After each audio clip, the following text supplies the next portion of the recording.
What's going, guys? Aarava here. Welcome back to the Pitlane Podcast, episode number 15 today with the usual host, myself, Callum and Tom. And today we are going to be previewing the Canadian Grand Prix. Also, this is uploaded on a midweek. Some of you were asking us on Twitter where it was over the weekend. We decided to do it midweek because, to be honest, there's not been too much news in terms of outside F1 or off the track, in terms of not Canadian Grand Prix news. And even when we talk about the Canadian Grand Prix, you know, we're really just going to be looking at how the teams might go. I think Callum had a look on motorsport.com, and I think there was plenty of news to talk about, really. You know, when they're trying to scrape for news, when they have to release the entry list for the Canadian Grand Prix. We know who's going to be racing in the Canadian Grand Prix. It's the same people that race in the Monaco Grand Prix, but apparently we need to confirm. You never know. Hamilton could be like, oh, sorry, I'm hanging out with Neymar and Bieber. I'm going to take the weekend off. Neymar over F1, but that was just preposterous that they have to release that. Like, why? They're running out of news. We need some big news. We need some controversy. That's what we need. Yeah, we need. Everyone needs a bit of controversy and drama in our lives. Anyway, so talking about the Canadian Grand Prix, I guess we'll sort of go through the teams.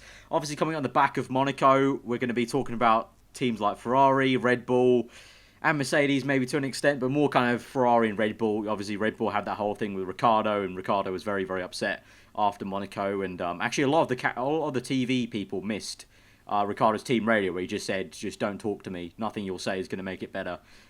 So he's definitely a little bit salty with him, and I really hope that he can do well. And Ferrari just kind of dwindling a little, and they're sort of, as Tom that put noise. it. Tom's sort of our resident Ferrari man, so do you have a kind of overbearing opinion on it all, or have you been reading about anything? That's all it is. Groundbreaking analysis, people. Yeah, do you have something actually to say? They're shit. They are actually appalling. It's great. You know, you've got to think about it. You've got to think about it, actually, because did you two see the Vettel interview that he did? And he was like, it's unfair to compare us to last season. Yes, okay. But you're only saying that because you've only gone backwards. How is it unfair? How is it unfair? But I think Tom's got much more stronger feelings on Ferrari because, obviously, me and Aarava are just on the outside, to be fair. Yeah, I think Tom's just a bit fed up. They are closer. It's a better car, but they're not close enough, and Red Bull have overtaken them. Simple as that. They're closer than last year, but unfortunately, there just hasn't been. To be fair, they've probably needed a bit of a stroke of luck. They've been a bit unlucky so far this season. Obviously, reliability has been a major problem for Ferrari this season. Yeah. But at the same time, Red Bull have been there when Ferrari should have been there to scrape up the scraps before them anyway. So Red Bull are just a faster car at the moment. Now, obviously, when we go to a track like Canada, where maybe a bit more engine power is required, who knows what could happen? Obviously, Red Bull, I think Verstappen gets the engine upgrade this weekend, doesn't he? And Ricciardo gets the old engine, I believe. I'm not sure, actually. I'm not sure. I think it's one driver got it in Monaco first. Now the other one gets it. I was on the illusion that maybe it was like I thought maybe it was a time constraint in Monaco, but for Canada it was already like pre-season. Didn't they promise? They kept promising, because we've talked about this in the podcast, that there was wait for Canada, wait until we get to Canada until we've got this upgrade, and obviously they brought it a race early. Yeah, that'd be a bit strange.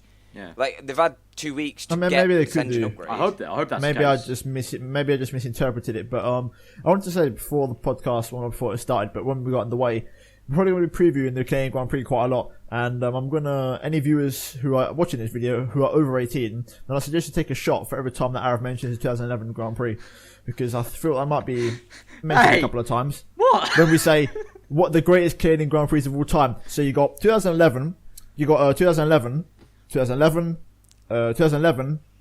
as well. I think we're going to be talking about the race quite a lot. To be fair, it is one of the races that always brought up, but you can't not bring it up. To be fair, it was just one of the most insane Grand Prix. As Aarava probably loved it. Tom, Ferrari are going to have a good weekend. Vettel's going to be shot at Canada. To be fair, you may as well have a shot. If we look back at 2011, he's just not going to have some very good memories from 2011. So he's just going to 2011 it and not win. Yeah, to be fair, it's a very wish-washy season. But I also think, on the subject of Ferrari, do you think it's almost like taking a step back to the 2014 year, where Red Bull are now the team where they're picking up the pieces, or is it just a brand new year where Mercedes feel like they're under more of, like, they've got less breathing space in their title fight? I think is that how it is? I think it's not. I think it's natural progression. Mercedes' lead was always going to reduce over time. That's normal, but I wouldn't say Ferrari's anything like 2014. I think it's. If you read the Oh, no. 2014 I'm not saying that, but I'm meaning in the fact that Red Bull are picking up the pieces rather than Ferrari. In that sense, yes. I think I said it in the last podcast, or the one before, where we previewed Monaco. I think I said it where it was like Ferrari almost, I think their season almost feels like 2013 almost, where their car potentially could win, because obviously 2013 Alonso won Spain early on, and China. And then they just really didn't, the car seemed pretty good. Like, it didn't have any outwardly bad traits. It just didn't seem to just get there. And it's almost like that, where, all this promise before pre-season, and when you look at the car, it looks nice, aggressive aero.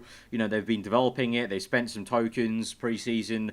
They've still got tokens to spend, and they're always upbeat about it. But at the end of the day, it just doesn't arrive. And then I guess in that sense, yes, it is sort of like 2014 in the sense of Red Bull are the ones picking up pieces. It's very wish-washy, though, in the sense that they come out from Monaco and they're like, yeah, it was a bad weekend. Kimi's not a fan of the circuit. That's not really much of an excuse. You can still don't crash out. It's very wish-washy, and obviously I've mentioned this, that Vettel's very on edge because of the amount of times he's crashed out. I'm not even. They're just a frustrating team at the minute. I'm not even a Ferrari, like necessarily big Ferrari fan, but it's just frustrating. Them. It's frustrating. Is like I was so hopeful at the beginning of the season, like, oh wow, Ferrari's aero looks really nice. They've talked about all this kind of redeveloping the engine, changing the kind of architecture of the engine around. And then right now, it's just fallen really short. And at the moment, obviously they are getting some bad. I can fully agree with that. They've got some really poor luck. Obviously Vettel at Bahrain, just a few things. Australia. Obviously Australia. It's just obviously with the whole safety car thing. Just in general, obviously, like you said, Cal, maybe not an excuse, but Kimi was also a little bit unlucky. But also he really shouldn't have understeered off into the wall. But just still, they just haven't had a complete, I was gonna say, clean weekend, really, have they? I don't think they have. No. I've been sort of keeping an eye on this. Whether either one driver has a problem or the other one has a problem, and either one has a problem in qualifying or one has a problem in the race. But what I was going to say is, if you look at the points though, Rosberg aside, Ferrari are still very much in there somehow. Yeah, though. That is a very good point. So it depends how you look at it, I guess. It's just, I think what the problem is, I don't think they've been that bad. It's just the fact that Red Bull have crept up, so that's made it look worse. In a way, it's true. I think it's exaggerated in that fact. If Vettel had actually started at Bahrain and then Kimi had finished at Australia, for example, then that alone, that would have been like another 40 points for the constructors and 18 maybe in the drivers. So it makes a difference. It's very good you point that out because it's the way that the Mercedes have. It's almost like based on Mercedes' season as well because obviously Hamilton's lost so many points. Obviously Rosberg's had certain issues, such as Monaco, where it was just like other issues, and just the fact that he's not being with it and finishing in 7th. Like, do you see the fact that the last 2 races are the worst 2 races for Rosberg since like 2013, like July 2013? That's how long it's been since like Mercedes have almost cracked that badly that one of the drivers have had such bad races. But it's almost like we can sit here and say, Ferrari have been doing not so. They're not. What's kind of happened to them? Then you can almost praise Red Bull and go, oh yeah, they've done quite well. And then you think, well, where do Mercedes stand in all this? Because they're still leading, but the championship does still look very interesting. Yeah, no, it's not like previous years where it's completely out of it. Like, it is close with Hamilton, especially dropping loads of points. It's just, I think we'll see it come together. Reason being is because I think Rosberg's little period is over now after the last race. Obviously, we did discuss in the post-race Monaco podcast how apparently Rosberg had a brake failure. I didn't see a single thing about that. There was an issue.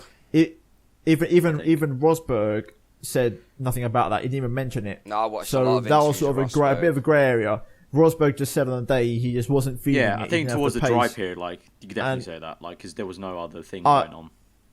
At the end of the day, that race at Monaco, that was that for me just signifies the little bit that Rosberg lacks. Yeah. To just get the job done. Hamilton under pressure, and you can see, like, if you flip the coin, maybe Mercedes weren't doing so well at Monaco. I mean, Rosberg said on Friday, Red Bull have got this, they got pole, and Ricciardo did get pole. And what I'm trying to say with this is, maybe Mercedes weren't the best team at Monaco.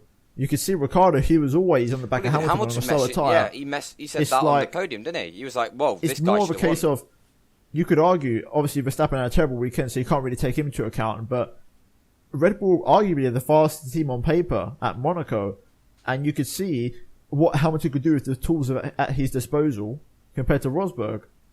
And he did the best out of a tricky situation. All right, got a bit of rub of the green, a bit of luck from the gods with the Red Bull pit stop thing. Yeah. But even still, he would have finished in second place, whereas Rosberg was just nowhere in the Grand Prix. And especially, he's fighting for his contract as well. So, I think I've always said, I don't think Rosberg ever won the World Championship. He's not going to have a better chance than this year, especially the lead he's got at the moment. But if you look at it, the lead's not even that big. I think it's 26 points now. Yep. It's like pretty much a race win, and Rosberg is due to pick up a 0 soon. Even Hamilton said after Monaco he was surprised at how much he leaped back into the championship because of Rosberg being so far down. But yeah, for sure. Obviously, we said in the post Monaco that was pretty much Ricciardo's race, and Red Bull messed it up with the pit stop.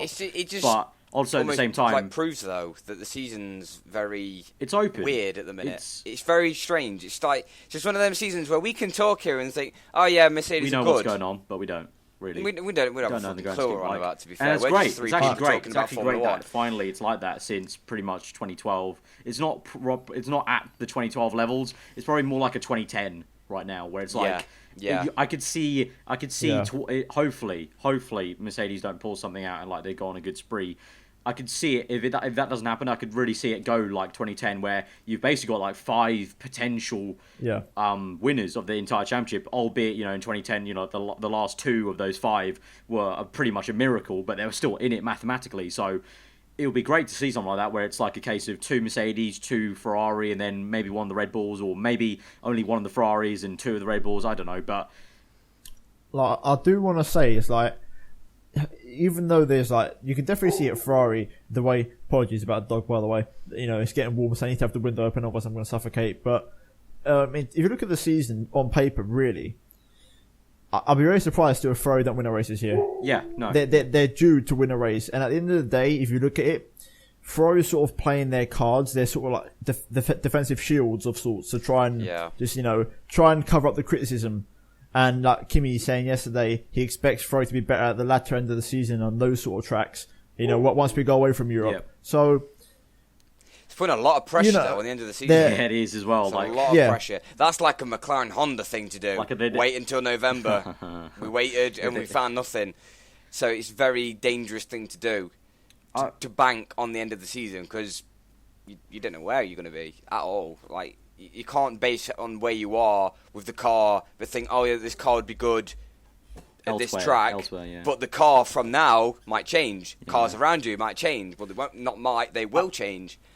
I honestly just think they just need like the perfect weekend at some point, because obviously we've said they've never had a perfect weekend so far. One of the drivers had an issue, and even the other driver who's not had the big issue in quotation marks has still not performed a perfect weekend. They've underperformed, yeah. So, but then again, I think we've had that with all 3 of the top teams. Do you think Mercedes, Hamilton's had problems almost every weekend? Yeah. But I mean, the difference Rosberg at Monaco. The difference there is Rosberg, the one who didn't have the issue, did the perfect weekend though for him.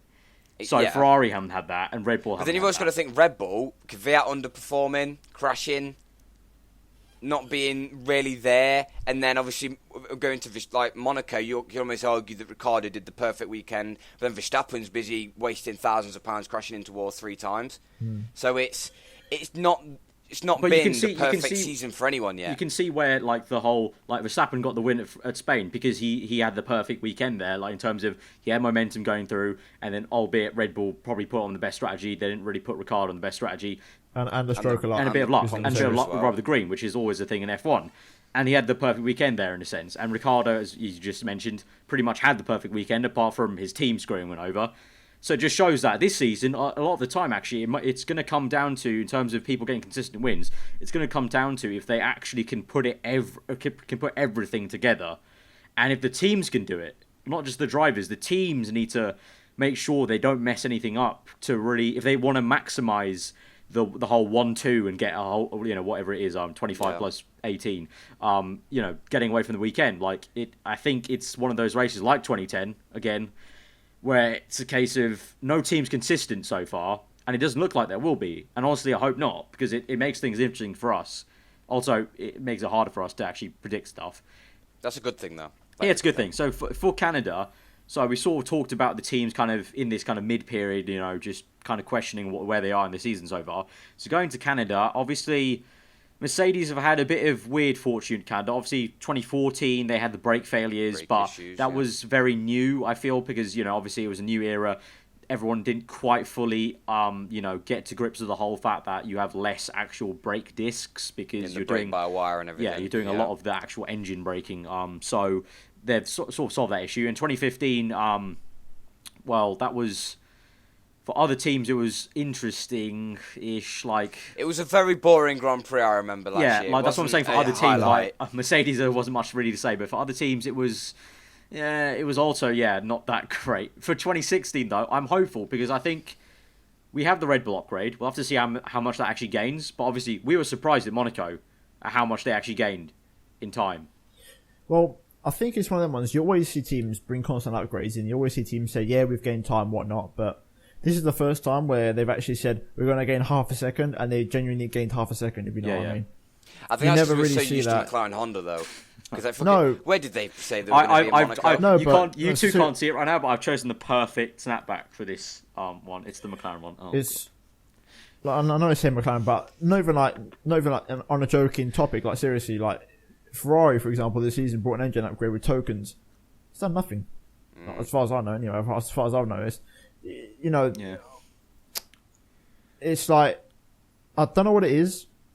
I think Canada will be an interesting race. In sense of Ferrari, Red Bull, Mercedes. Really, you can throw all three names into the hat as to who's going to win the race. On paper, you've got to think Mercedes has still got the edge because it's Mercedes. But 2014 is still fresh in the memory. What's to say we couldn't have a race like that again? Yeah. Might be brake problems, but it might be... Something. Yeah. Canada's always thrown something up. Like 2011. 2014. Oh, shut the fuck up. But there was like 2014, because that was quite weird, because we never really see two cars in a team both hit a problem at the same time. Chronic issues. It was like chronic issues, and it was like, right, we've got a problem. And I think... I'm not sure what race was it where Hamilton was just randomly told to speed up. It was like, don't ask questions. Italy. And just speed. It was Italy. That was Italy last 2015. And it was because of the tyre pressures. That's fresh in memory as well, because I remember that. And it was just like, that's just so strange that Mercedes can come across. Will you low again? Yeah, it's weird. It was because Mercedes can come across some issues. Yeah, it was weird because he was like, what was it? The team radio was definitely very, very interesting there because it was like, what was it? Like, okay, Lewis, can you gain like 20 seconds here for us? It was like, what? Are you joking? But like thinking about Canada itself, tyres. I don't know who's got what tyres because no one really cares. It's always loads of the softest and then some of the others. You say that we got a bit of I've just remembered we got a bit of a different one this weekend. I think Haas and Renault have gone for super soft. But then again, they've still gone for tons of the softest. It's like 13 ultra soft. We saw Monaco. Tons for that. Ultra softs on the correct track can go quite long still. So. And a lot of people did rip into the ultra soft. A lot of people obviously underestimated the fact that it was a drying track. It was very cool conditions. I mean, obviously ultra soft wasn't pushed. Things equalised. It was pushed to the limit, but it depends how you look at it. Though, if it is a hot Canada day, that'll burn up. Yeah, it'll burn up. But obviously, Canada has seen some nice, really spicy rain. In affected races, so that's going to come into play. Well, there's rain expected, isn't there? I don't know. Is there? If there is rain, weather forecast, Canada. That's what I'm if there is, what I was going to say is why Cal looks this up. I was going to say, I don't know. Personally, I think the ultra soft should have gone off anyway. Just because it's low conditions doesn't mean it's good anyway. In theory, with the colder conditions, the tire should grain. No, but it should struggle to warm up. Can you remember what race was it? It was Aarava loved this as well. Melbourne 2010. Sorry, Melbourne. It's not Melbourne. Melbourne. No one cares. It's when it was intermediate conditions, and obviously it was Bridgestone tyres, but they all strapped on a set of the soft compound, and they just took it to the end of the Grand Prix. It's them sort of conditions where we don't see any tyre wear. It's very strange. It's just the way that it's just strange how it doesn't go. And even when they call it the ultra duper super duper soft, whatever they can bring, it probably won't burn up. But I think I remember last year. I had a look because I was talking to someone on Twitter about it. I think the super soft compound last year only went 25 laps.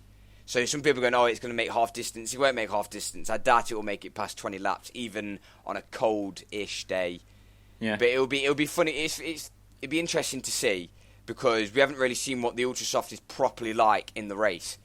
Yeah, fully dry race. Yeah. Monaco wasn't a very good representation. Yeah. I really. mean, if it's raining in Canada, that could really bring Red Bull into play. I think Red Bull hopefully might be in play anyway if it's dry as well, because obviously, even though there are the long back straights, you do have to be quite nippy through the corners. High speed chicanes, you need to have the downforce there to go as fast as you can through them. But if there is some rain, that really brings the Red Bulls into play. It doesn't say there's going to be much rain, really. But I'm trying to predict. Well, half the either week way, now. I wanted to just go back on, talk about engines before, like teams. It's like, I don't know, people sort of like, me personally, it's like, I'm not going nuts about it. People are like really surprised to how Red Bull like resurged all of a sudden. But we've always said, they've always had the car. The if chassis they just there. sort of improved the engine a bit, that they were going to be there. So there's a reason why Ferrari and Mercedes didn't want to give them an engine last season, so it's not really any big surprise to me, at least. Yeah, no, I'm with you right there. I'm with you right there. I don't think anyone should be surprised. People make a big thing out of it, you know what I mean? For me, it's not really. I personally, genuinely still believe Red Bull have the best chassis. They have a better chassis than Mercedes.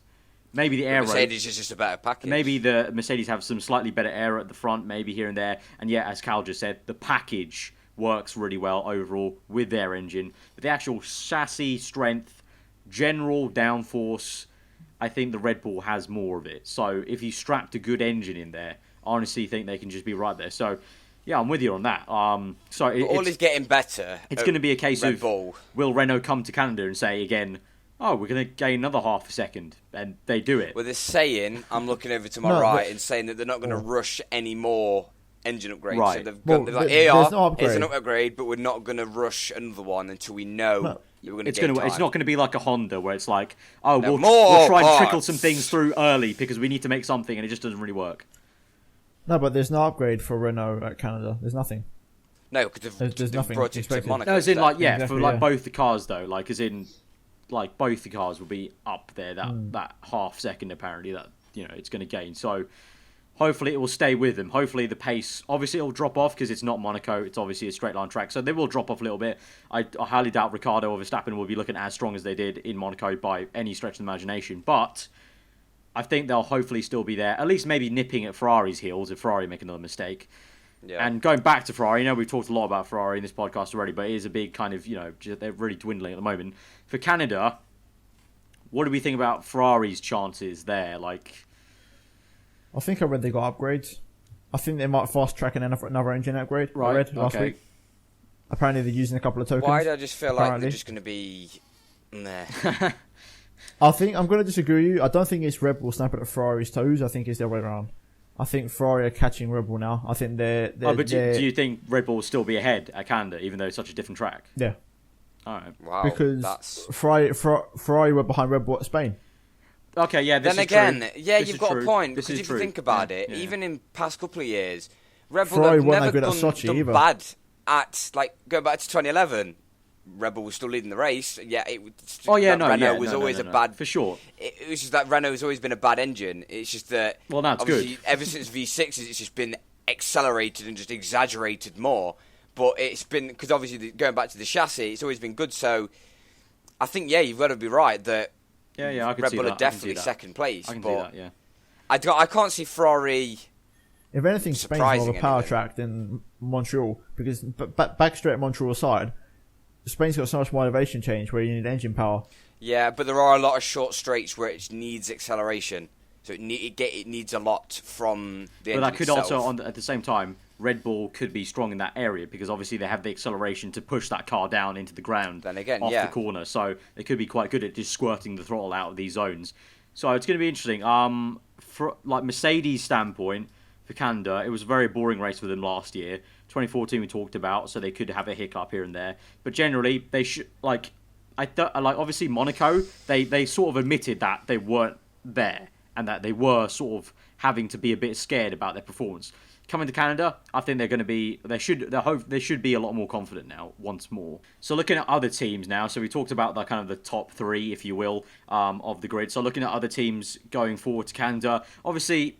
unfortunately, there's not a lot of news from other teams on websites and stuff, and obviously that's the biggest, way that we obviously talk about it. Even though you guys may come to us to try and discuss things, obviously we ourselves are just looking at the news ourselves and looking for news, not too much. So I don't know. It's just going to be interesting to see what the pecking order will be like. I'm hoping that maybe Haas had a bit of an unlucky weekend in Monaco, so hopefully they can get a little bit more towards the points end.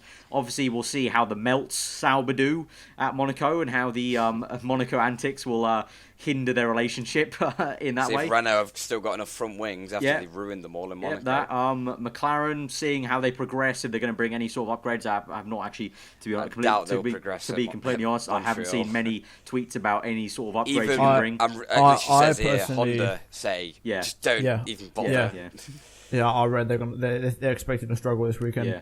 So not great. And other teams, well, usual Force India, Toro Rosso will just always just be there in the midfield, trying to scrap away for those points. And Williams will probably make a little bit of a comeback, maybe at Canada with a straight line speed. But at the same time, I still don't think it'll be that spectacular, and they'll probably still end up being the fourth best team. I think. I watched the pit stops, and they were the fastest. It's 6 in 6 now. Yeah, to be fair, I can't believe how much work Williams have put in on their pit stops. They've properly put some good work in it because they've got the 6 fastest pit stops this season. But it's actually quite funny, actually. I want to see what you two think about this. It's because they can't improve anything else.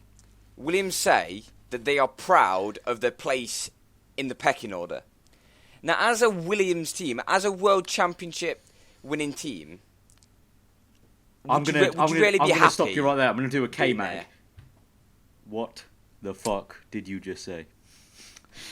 Why can Williams be proud of where they are behind Ferrari, Red Bull, and Mercedes? Why settle for mediocre? That's a little bit odd.